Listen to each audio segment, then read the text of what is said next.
नमस्कार दोस्तों, आज हम बात करेंगे नाइटफॉल धात रोग की प्रॉब्लम आती क्यों है और ये प्रॉब्लम ठीक क्यों नहीं हो रही है। बहुत से लोग लाखों रुपया इसके पीछे बर्बाद कर दिए, फिर भी उनकी प्रॉब्लम ठीक नहीं हो रही है और ये समस्या क्यों होती है और ये प्रॉब्लम ठीक क्यों नहीं हो रही है, ये सब भी जानेंगे। और ये भी बताएंगे मेरा जो 7-8 सालों से धात रोग नाइटफॉल की प्रॉब्लम थी, तो मैंने भी लाखों रुपया खर्च किया था, फिर भी मेरी प्रॉब्लम ठीक नहीं हुई। फिर मेरी प्रॉब्लम ये कैसे ठीक हुई, ये समस्या मेरी कैसे ठीक हुई, ये भी जानेंगे। तो वीडियो को बिल्कुल भी स्किप मत कीजिए अगर आप भी नाइटफॉल धात रोग से परेशान हो। नाइटफॉल धात रोग का सबसे पहला कारण यह है कि आजकल जो हम लोगों का खाना पीना है वो काफ़ी ज़्यादा बदल चुका है। तेल मसाला कुछ ज़्यादा खाते हैं, मीट मछली का कुछ ज़्यादा खाते हैं, जिसकी वजह से गर्मी बढ़ती है और नाइटफॉल धात रोग की प्रॉब्लम आ जाती है। धीरे धीरे ऐसे ही करके चिपचिपा पानी का भी प्रॉब्लम आ जाता है। ये सब गर्मी के कारण होता है। तेल मसाला जो कुछ ज़्यादा होता है, अच्छा मसाला नहीं मिलता है। बाहर में जाते हो, लिट्टी खाते हो, समोसा खाते हो, होटल का तेल मसाला और ख़राब होता है, जिसकी वजह से ये सब प्रॉब्लम आ जाती है।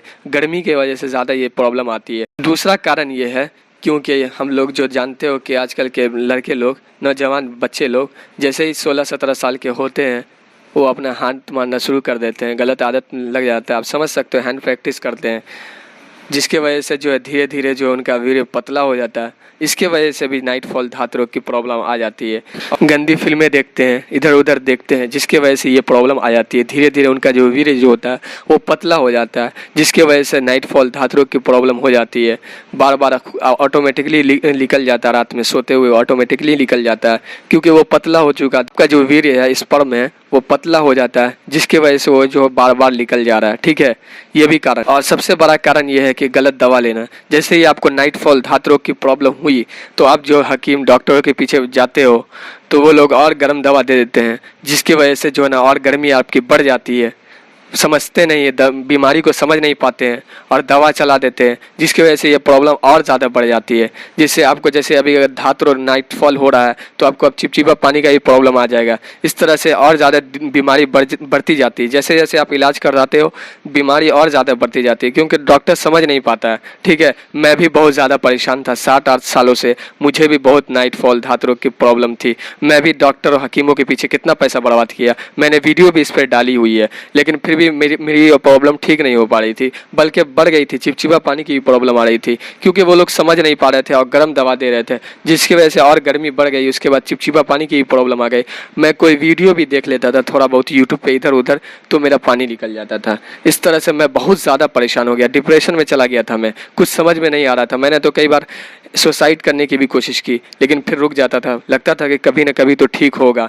मैंने वीडियो भी इस पर डाली हुई, आप जाके देख भी सकते हो। और बहुत से भाई लोगों का कॉल आता है मेरे ऊपर कि मैंने लाख रुपया, 3 लाख रुपया, 4 लाख रुपया बर्बाद कर दिया इसके पीछे, फिर भी ये मेरी प्रॉब्लम ठीक नहीं हो रही है। तो मैं भी बहुत ज़्यादा परेशान था, कोई सहारा नहीं था, कुछ समझ में नहीं आ रहा था किससे बताऊं। तो एक दिन मेरे भाई आए हुए थे, उनसे मैंने बात किया इस बारे में। उन्होंने बोला कि तुम बहुत परेशान लग रहे हो।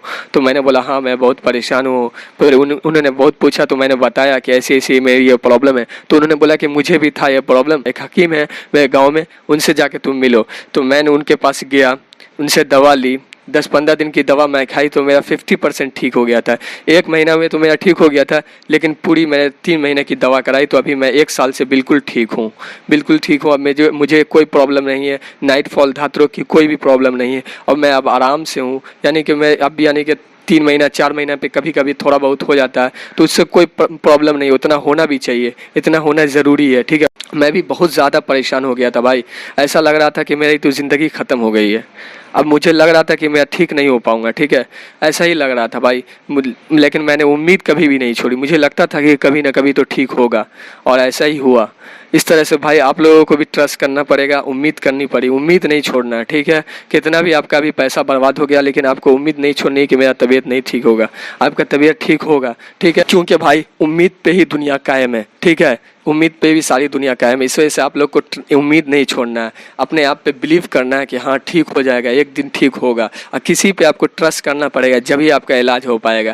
ठीक, ये ऐसी बीमारी है जिसको कोई भी नहीं समझ सकता। जब तक कि ये जिसको प्रॉब्लम नहीं होगा, ये बीमारी नहीं होगी, वो इसको समझ ही नहीं सकता। क्योंकि अगर आप डॉक्टर के पास भी जाते हो तो वो इसको प्रॉब्लम ही नहीं मानते, बीमारी ही नहीं मानते, तो वो इसका इलाज क्या करेंगे। ठीक है भाई, अगर आप भी बहुत ज़्यादा परेशान हो तो आप अपने भाई को कॉल कर सकते हो। स्क्रीन पे नंबर आ रहा होगा, आप उस नंबर पे कॉल कर सकते हो। क्योंकि बहुत से मेरे भाई लोग बहुत ज़्यादा परेशान होते हैं, बोलते कि मैं अब सुसाइड कर लूँगा, मैंने इतना पैसा बर्बाद कर दिया। भाई आप ट्रस्ट करो, अपने भाई पे एक मरतबा ट्रस्ट करके दवा मंगवाओ। ठीक है, दवा खाओ। अगर आपके पास पैसे नहीं है तो आप सिर्फ 10 दिन की दवा मंगवाओ और 10 दिन खा के देखो। अगर आपको फ़ायदा हो रहा तो फिर 1 महीने की दवा मंगवाना। ठीक है, क्योंकि भाई मैं ये इस रास्ते से गुजरा हुआ, ठीक है, इस बीमारी से मैं गुजरा हुआ हूँ। मैं जानता हूँ कि क्या होता है इस बीमारी में, कितना आदमी परेशान होता है।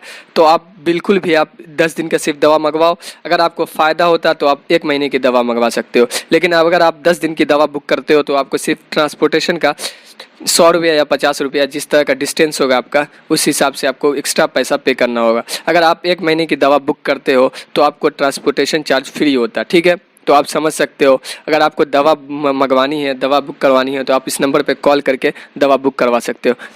और मैं बता दूं, जिन भाइयों ने दवा बुक किया था उन सब की दवा मैंने पोस्ट कर दी है, तो वो बिल्कुल भी परेशान ना हो। उनको रिसीविंग भी मैंने भेज दिया है।